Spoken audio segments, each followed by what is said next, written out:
বন্ধু বান্ধৱীসকল, আশা কৰোঁ সকলোৱে ভালে আছে। ব্ৰাইট লাইফ একাডেমি ইউটিউব চেনেললৈ আপোনালোকক স্বাগতম জনাইছোঁ। যি এটা খুব গুৰুত্বপূৰ্ণ ক্লাছ লৈ আলোচনা কৰিম। আপোনালোকে ক্লাছটো স্কিপ নকৰাকৈ ভিডিঅ'টো সম্পূৰ্ণ চাব বুলি আশা কৰিছোঁ। যিসকলে এতিয়ালৈ আমাৰ চেনেলটো ছাবস্ক্ৰাইব কৰা নাই, কাইণ্ডলি ছাবস্ক্ৰাইব কৰি ল'ব, লগতে বেল আইকনটো প্ৰেছ কৰি ৰাখিব, যাতে আমাৰ চেনেলৰ ন'টিফিকেশ্যনটো আপোনালোকে সোনকালে পায়। আৰু লগতে ভিডিঅ'টো আপোনালোকৰ বন্ধু বান্ধৱীলৈ শ্বেয়াৰ কৰিব। বলক এতিয়া পলম নকৰাকৈ ভিডিঅ'টো আৰম্ভ কৰোঁ। আজিৰ ফাৰ্ষ্ট কুৱেশ্যন, তাঁতশালত বোৱা অসমীয়া সংস্কৃতিৰ প্ৰতীক চিহ্ন কি? আমাৰ তাঁতশালত বোৱা অসমীয়াসকলৰ প্ৰতীক চিহ্ন কি? এনচাৰ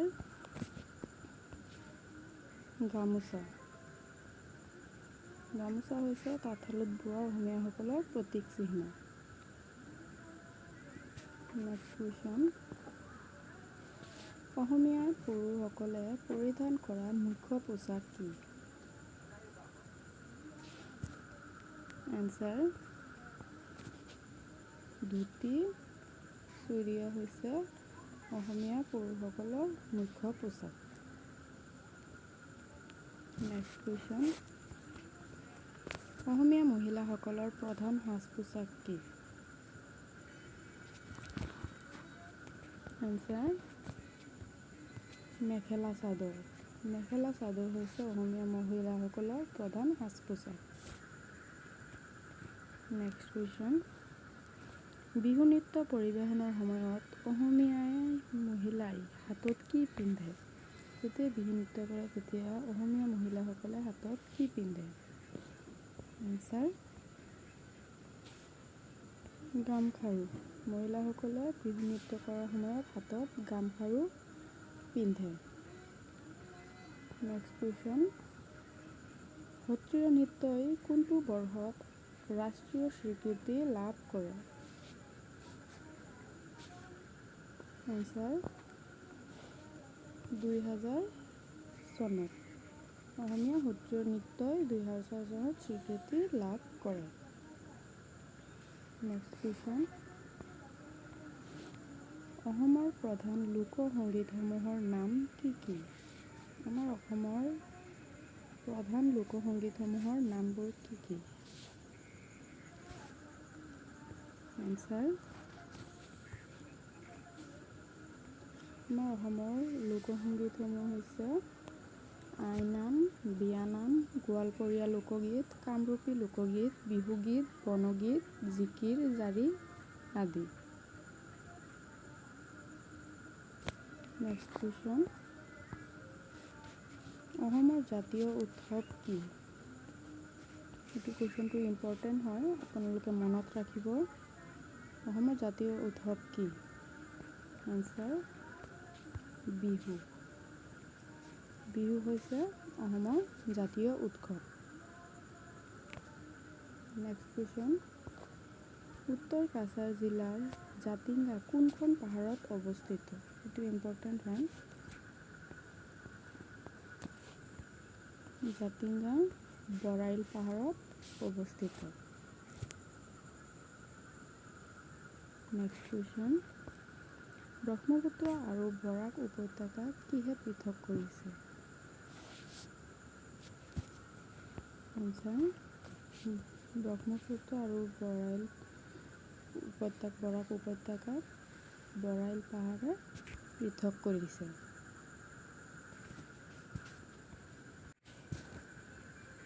নেক্সট কুৱেশ্যন, অসমৰ কোনখন ঠাইত সমুদ্ৰৰ বালিচৰ পৰিসুৱা লেখা পুখুৰী অৱস্থিত আছে? আমাৰ অসমৰ কোনখন ঠাইত পৰিসুৱা লেখা পুখুৰী অৱস্থিত আছে? এনচাৰ চান্দডুবিত অসমৰ লেখা পুখুৰী অৱস্থিত আছে। নেক্সট কুৱেশ্যন, হিউৱেন চাং অসমলৈ অহাৰ সময়ত কামৰূপৰ ৰজা কোন আছিল? কুৱেশ্যনটো ইম্পৰ্টেণ্ট হয়। হিউৱেন চাং যেতিয়া আমাৰ অসমলৈ আহিছিল তেতিয়া আমাৰ অসমৰ কামৰূপৰ ৰজাৰ নাম কি আছিল? এনচাৰ কুমাৰ ভাস্কৰ বৰ্মন আছিল কামৰূপৰ ৰজা যেতিয়া হিউৱেন চাং অসমলৈ আহিছিল। নেক্সট কুৱেশ্যন, আহোম সাম্ৰাজ্যৰ শেষৰজন স্বৰ্গদেউ কোন আছিল? আহোম সাম্ৰাজ্য পতাৰ পিছৰ শেষৰজন স্বৰ্গদেউ কোন আছিল? এনচাৰ চন্দ্ৰকান্ত সিংহ আছিল আহোমৰ শেষ ৰজা। নেক্সট কুৱেশ্যন, কেতিয়া অসমত প্ৰথম ৰেল সেৱা প্ৰৱৰ্তন কৰা হৈছিল? আমাৰ অসমত কেতিয়া প্ৰথম ৰেল সেৱা প্ৰৱৰ্তন কৰা হৈছিল? কুৱেশ্যনটো ইম্পৰ্টেণ্ট হয়, আপোনালোকে ভিডিঅ'টো স্কিপ নকৰাকৈ সম্পূৰ্ণলৈকে চাব। এনচাৰ 1882 চনত আমাৰ অসমত প্ৰথমবাৰৰ বাবে ৰেল সেৱা আৰম্ভ হৈছিল। নেক্সট কুৱেশ্যন, কোন চনত মহাত্মা গান্ধী অসমলৈ আহিছিল? এনচাৰ 1921 চনত মহাত্মা গান্ধী আমাৰ অসমলৈ আহিছিল। নেক্সট কুৱেশ্যন, অসমত কোন চনত চাহ আৱিষ্কাৰ হৈছিল? অসমত প্ৰথমবাৰৰ বাবে কেতিয়া চাহ আৱিষ্কাৰ হৈছিল?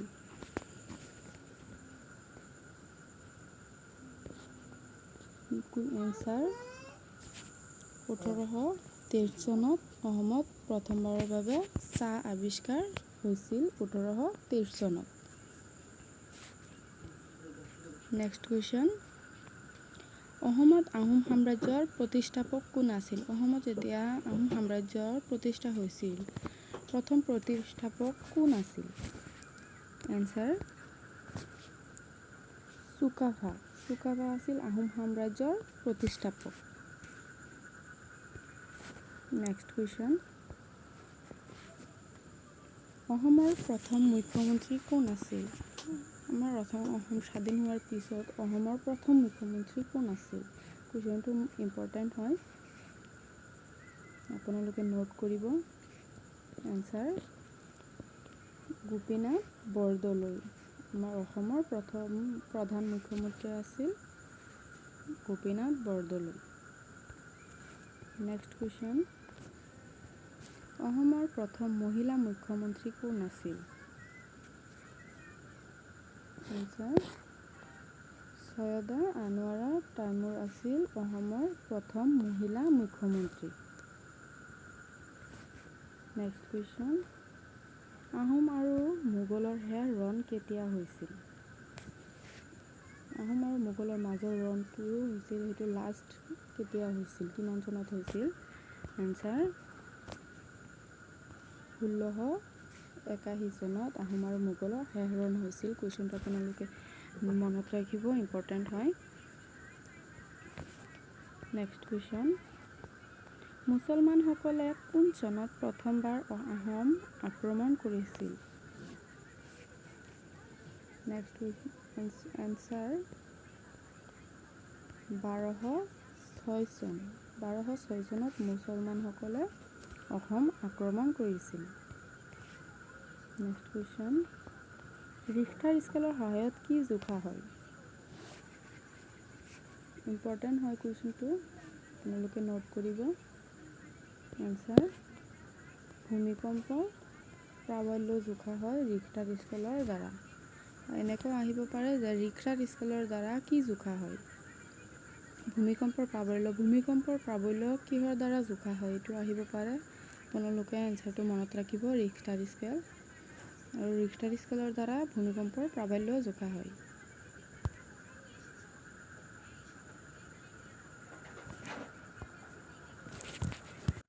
নেক্সট কুৱেশ্যন, শুকান বৰফৰ ৰাসায়নিক নাম কি? শুকান বৰফৰ ৰাসায়নিক নাম কি? এনচাৰ কাৰ্বন ডাই অক্সাইড নে CO2 গোটা। কাৰ্বন ডাই অক্সাইড জুলীয় নহয়, গোটা হয়, মনত ৰাখিব। নেক্সট কুৱেশ্যন, অহোম চুক্তি কেতিয়া স্বাক্ষৰিত হৈছিল? অসমত প্ৰথম অহোম চুক্তি কেতিয়া স্বাক্ষৰিত হৈছিল? আনচাৰ 1985 চনৰ 15 আগষ্ট তাৰিখে অহোম চুক্তি স্বাক্ষৰিত হৈছিল। নেক্সট কুৱেশ্যন, ভাৰতৰ প্ৰাচীন সভ্যতাক কি কয়? আমাৰ ভাৰতৰ প্ৰাচীন সভ্যতাক কি বুলি জনা যায়? এনচাৰ হিন্দু সভ্যতা। অসমৰ প্ৰাচীন সভ্যতা আমি হিন্দু সভ্যতা বুলি জানো। নেক্সট কুৱেশ্যন, মাঝৰাতি সূৰ্য উঠা দেশ কোনখন? আমাৰ দেশতো সূৰ্য ৰাতিপুৱা উঠে। মাঝৰাতি কোনটো দেশত সূৰ্য উদয় হয়? Answer Norway. নৰৱেত মাঝৰাতি সূৰ্য উদয় হয়। মনত ৰাখিব, কুৱেশ্যনটো ইম্পৰ্টেণ্ট হয়, নোট কৰি ল'ব। নেক্সট কুৱেশ্যন, বায়ুগেছৰ প্ৰধান উপাদান কি? আমাৰ বায়ুগেছৰ প্ৰধান উপাদানটো কি? Answer methane. মিথেন হৈছে বায়ুগেছৰ প্ৰধান উপাদান, CH4। নেক্সট কুৱেশ্যন, ভাৰতত পাৰমাণৱিক গৱেষণাৰ পিতৃস্বৰূপ বুলি কাক অভিহিত কৰা হয়? এনচাৰ হোমী জাহাংগীৰ ভাবাক ভাৰতৰ পাৰমাণৱিক পিতৃস্বৰূপ বুলি জনা যায়। নেক্সট কুৱেশ্যন, কোন চহৰক চিটি অৱ গল্ডেন গেট বুলি কোৱা হয়? কুৱেশ্যনটো ইম্পৰ্টেণ্ট হয়।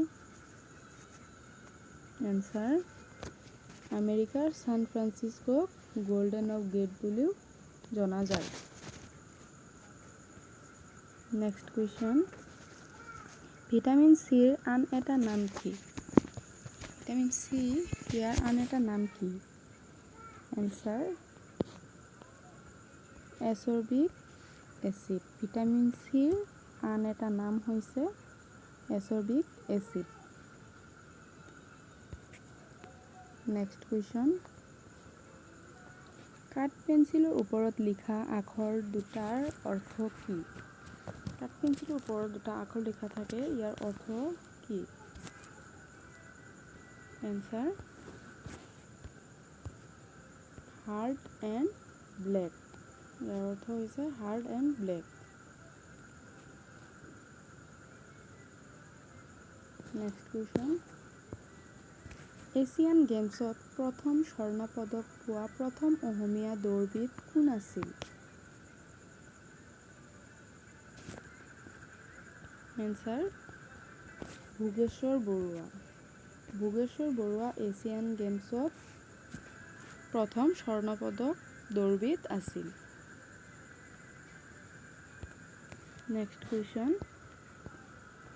প্ৰথম অসমীয়া ৰিজাৰ্ভ বেংকৰ সঞ্চালক কোন আছিল? আমাৰ অসমীয়া ৰিজাৰ্ভ বেংকৰ সঞ্চালকজনৰ নাম কি বা কোন আছিল? এনচাৰ গণেশ ফুকন। গণেশ ফুকন আছিল ৰিজাৰ্ভ বেংকৰ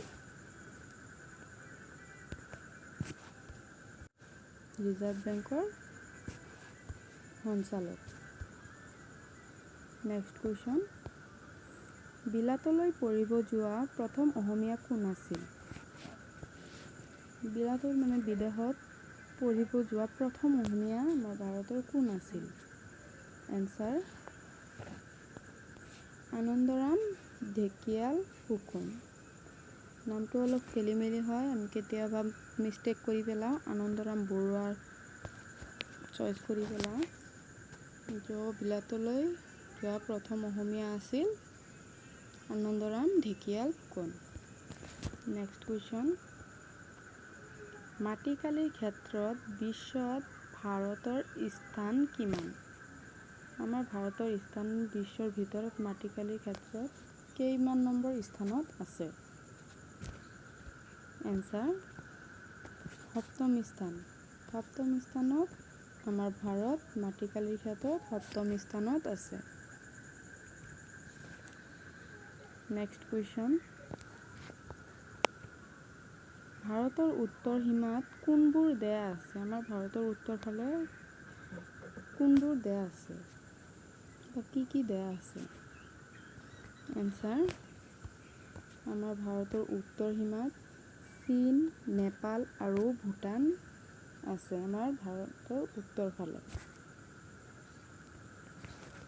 নেক্সট কুৱেশ্যন, অসমক কি পাহাৰৰ দেশ বুলি কোৱা হয়? আমাৰ অসমক কি পাহাৰৰ দেশ বুলিও আমি গম পাওঁ। এনচাৰ, অসমক নীলা পাহাৰৰ দেশ বুলিও জনা যায়। নেক্সট কুৱেশ্যন, অসমক কি নদীৰ দেশ বুলি কোৱা হয়? আমাৰ অসমক কি নদীৰ দেশ বুলি আমি জানো? এনচাৰ, ৰঙা নদীৰ দেশ। আমাৰ অসমক ৰঙা নদীৰ দেশ বুলিও জনা যায়। নেক্সট কুৱেশ্যন, বৰদলৈ ট্ৰফী কিমান চনৰ পৰা আৰম্ভ হৈছিল? এনচাৰ, 1952 চনৰ পৰা বৰদলৈ ট্ৰফী আৰম্ভ হৈছিল। নেক্সট কুৱেশ্যন, ভাৰতীয় ৰিজাৰ্ভ বেংকৰ প্ৰতীক কি? আমাৰ ভাৰতীয় ৰিজাৰ্ভ বেংকৰ প্ৰতীক চিহ্ন কি? এনচাৰ, বাঘ। বাঘ হৈছে আমাৰ ৰিজাৰ্ভ বেংকৰ প্ৰতীক চিহ্ন। আজিৰ লাষ্ট কুৱেশ্যন, স্বাধীন অসমৰ প্ৰথম ৰাজ্যপাল কোন আছিল? আমাৰ অসম যেতিয়া স্বাধীন হৈছিল তেতিয়া প্ৰথম ৰাজ্যপাল কোন আছিল? এনচাৰ, স্বাধীন অসমৰ ৰাজ্যপাল আছিল আকবৰ হাইদৰি।